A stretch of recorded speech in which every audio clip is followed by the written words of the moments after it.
ക്ഷേത്ര നിർമ്മാണം പൂർത്തിയായതോടെ അയോധ്യ രാമക്ഷേത്രത്തിൽ ധ്വജാരോഹണ ചടങ്ങ് ഇന്ന് നടക്കും. പ്രധാനമന്ത്രി നരേന്ദ്രമോദി ക്ഷേത്രഗോപുരത്തിൽ ആചാരപരമായി പതാക ഉയർത്തും. RSS മേധാവി മോഹൻ ഭാഗവതും ചടങ്ങിൽ പങ്കെടുക്കുന്നുണ്ട്. വിനിത VG വിവരങ്ങളുമായി ഡൽഹിയിൽ നിന്ന് ചേരുന്നു. Vinitha, good morning. വിശദാംശങ്ങൾ.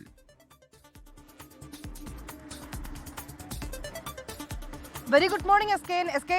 ധ്വജാരോഹണ ചടങ്ങ് ഇന്ന് രാവിലെ 12 മണിയോടുകൂടിയാണ് നടക്കുക. പക്ഷേ ആ പ്രധാനപ്പെട്ട ചടങ്ങിന് മുൻപായി തന്നെ മറ്റു ചില നടപടിക്രമങ്ങളും ചടങ്ങുകളും ഒക്കെ തന്നെ രാവിലെ മുതൽ നടക്കും. നിലവിൽ അതിനുള്ള നടപടിക്രമങ്ങളെല്ലാം തന്നെ ആരംഭിച്ചിട്ടുണ്ട്. ഇന്നലെ മുതൽ തന്നെ വലിയ സുരക്ഷാ ക്രമീകരണങ്ങൾ പ്രധാനമന്ത്രിയുടെ സന്ദർശനവുമൊക്കെയായി ബന്ധപ്പെട്ട ഈ അയോധ്യ ക്ഷേത്ര ഭാഗങ്ങളിലും പരിസരങ്ങളിലും ഒക്കെ തന്നെ ഒരുക്കിയിരിക്കുകയാണ്. ഈ ക്ഷേത്ര നിർമ്മാണം പൂർത്തിയായ സാഹചര്യത്തിലാണ് ധ്വജാരോഹണ ചടങ്ങ് നടക്കുക. പ്രധാനമന്ത്രി നരേന്ദ്രമോദി ക്ഷേത്ര ഗോപുരത്തിൽ ആചാരപരമായി തന്നെ പതാക ഉയർത്തും. എസ് കെ സൂചിപ്പിച്ചതുപോലെ തന്നെ ഉത്തർപ്രദേശ് മുഖ്യമന്ത്രി യോഗി ആദിത്യനാഥ്, RSS മേധാവി മോഹൻ ഭഗവത് എന്നിവർക്കൊപ്പം 108 ആചാര്യന്മാരും ഈ ചടങ്ങിൽ പങ്കെടുക്കുന്നുണ്ട്. രാവിലെ 10 മണിയോടെ സപ്തമന്ദിരം പ്രധാനമന്ത്രി സന്ദർശിക്കുമെന്നാണ് നമുക്ക് ആ സമയക്രമത്തിൽ അറിയാൻ കഴിയുന്നത്. അതിനുശേഷം അദ്ദേഹം ശേഷാവതാര ക്ഷേത്രത്തിൽ ദർശനം നടത്തും.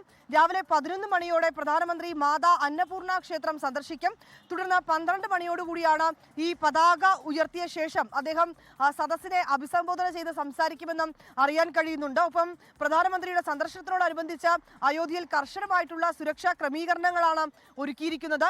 സന്ദർശകർക്ക് ഉച്ചയ്ക്ക് 2:30 ശേഷം മാത്രമായിരിക്കും ദർശനം അനുവദിക്കുക. എസ് കെ, ലോകത്തെവിടെയായാലും ഏത് സമയത്തും 24 വാർത്തകളും ഓഗ്മെന്റഡ് റിയാലിറ്റി പാക്കേജുകളും എക്സ്പ്ലെയിനറുകളും വിശദമായി കാണാൻ ഞങ്ങളുടെ YouTube ചാനൽ നിങ്ങൾക്ക് സബ്സ്ക്രൈബ് ചെയ്യാം.